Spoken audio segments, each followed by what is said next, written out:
رسول اللہ صلی اللہ علیہ وآلہ وسلم نے فرمایا،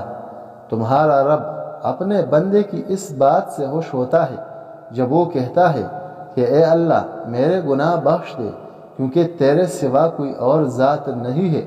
جو گناہوں کو معاف کر سکے۔ نبی کریم صلی اللہ علیہ وآلہ وسلم نے بخار کے ایک مریض کی عیادت کی۔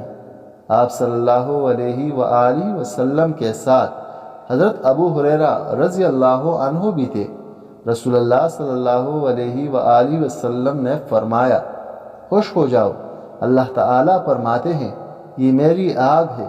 میں اسے اپنے مومن بندے پر اس دنیا میں اس لیے مسلط کرتا ہوں تاکہ وہ آخرت کی آگ سے بچ سکے۔ رسول اللہ صلی اللہ علیہ وآلہ وسلم نے فرمایا، یقیناً اللہ تمہاری صورتوں اور اموال کو نہیں دیکھتا بلکہ وہ تمہارے دلوں اور اعمال کو دیکھتا ہے۔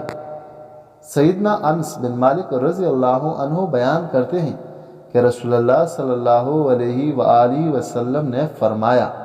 جب کوئی مسلمان شجرکاری یا کاشتکاری کرتا ہے، پھر کوئی انسان، پرندہ یا حیوان اس میں سے کھا لیتا ہے تو یہ اس کے لیے صدقہ ہے،